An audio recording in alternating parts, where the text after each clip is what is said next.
It's the most recognizable aircraft in the world, a Boeing 747 jet with the iconic blue and white paint scheme and seal of the President of the United States displayed prominently on its sides. Air Force One, as it's commonly known, is a symbol of the American president and the power of that office, and has visited every continent except for Antarctica. It's currently, however, an aging plane, with it and its backup twin having been in service since 1987, quite the lifespan for a modern airplane. Now the United States finds itself in need of a new Air Force One, and even before he officially took office, now President Donald Trump famously protested the staggering price tag of $3.2 billion over Twitter for Boeing's contract to produce 2 replacements of the presidential plane. That single errant tweet ended up costing Boeing millions as its stock plummeted due to uncertainty over the future of a contract that had been in place since 2015. $3.2 billion is quite the sum, and for months President Trump claimed the figure was absurd and that he would get a better deal. Ultimately, he would quietly authorize the original contract with Boeing, and in fact the total sum would increase to nearly $4 billion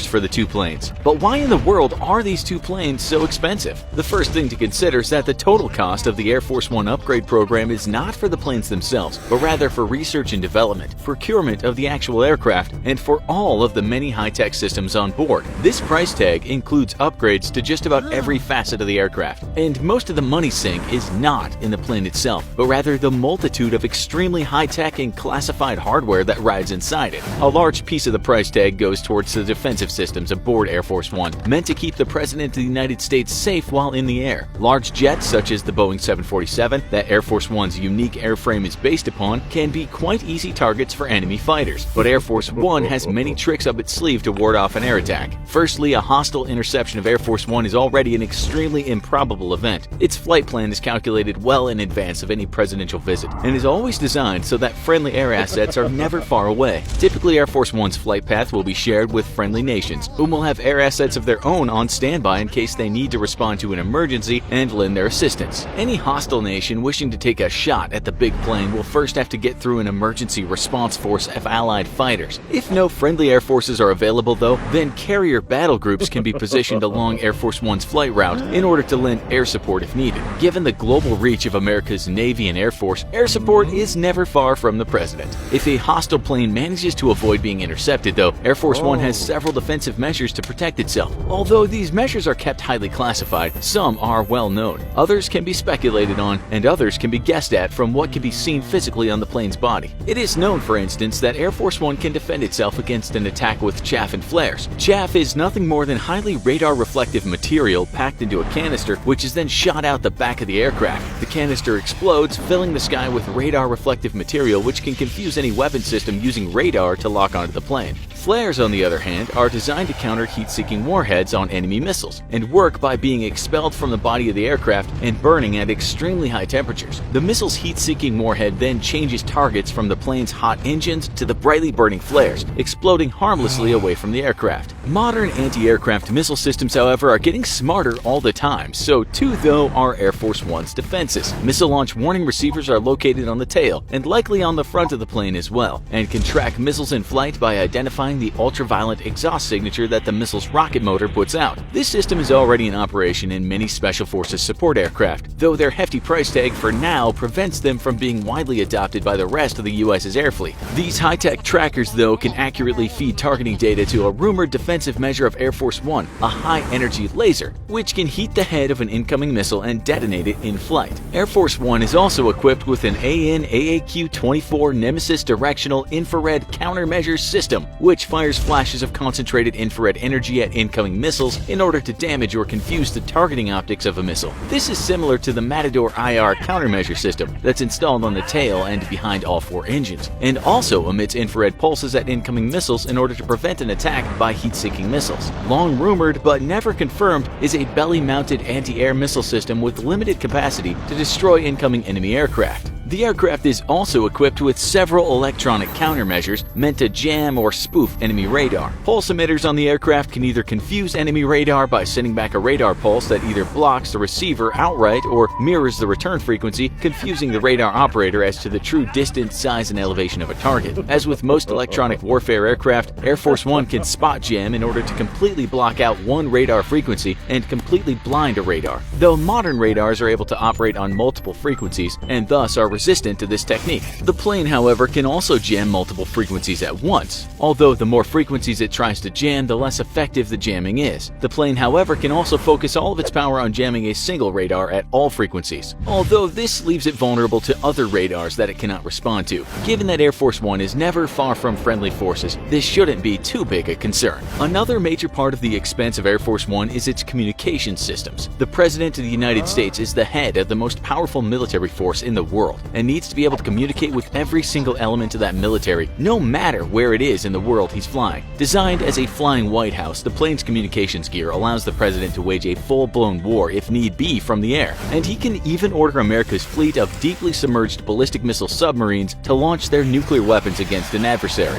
A big part of the almost $4 billion price tag is going toward upgrading communications equipment. During the September 11th attacks, President Bush remained airborne for most of the day and was in constant communication with the Pentagon and civilian leadership. On numerous occasions, however, he experienced bad connections and dropped calls, and now a big investment has been made to ensure that this never happens again. Designed to operate even in a nuclear environment, the plane is shielded against the electromagnetic pulses released by nuclear detonations. Normally, an EMP blast would destroy electronics across an area even greater than that directly affected by the nuclear explosion. Yet Air Force One is capable of withstanding such a blast and keeping the President connected to the rest of the military. A recent news report on the expense of Air Force One highlighted that the refrigerators alone cost $12 million, causing much uproar amongst the taxpayers who are footing the bill for these aircraft. Yet, as it turned out, these refrigerators cost so much because they were designed to, in essence, be the most reliable in the world, because Air Force One may need to operate for weeks at a time in case of extreme national emergency. The plane keeps 3,000 meals on board at all times, and this requires a lot of fridge space. The refrigerator must not fail, or else all that food would spoil and leave the President and his entourage with nothing to eat in case of a disaster. Another major expense of Air Force One, though, is the presence of a full-blown operating theater inside the aircraft, just in case the American president ever suffers a major health event. Rather than be treated at a local hospital, he will be rushed to Air Force One, which will immediately depart and set course for the nearest American military base or airport. While in flight, a doctor, which is always aboard the aircraft, can convert one of the meeting rooms into an operating theater and perform any number of emergency medical procedures. The new model Air Force Ones are also rumored to be equipped with telemedicine units, which would allow surgeons anywhere in the world to operate directly on the President via secure connection and using robotic appendages on the aircraft itself. New engines round out the list of upgrades to the new Air Force Ones under design by Boeing right now.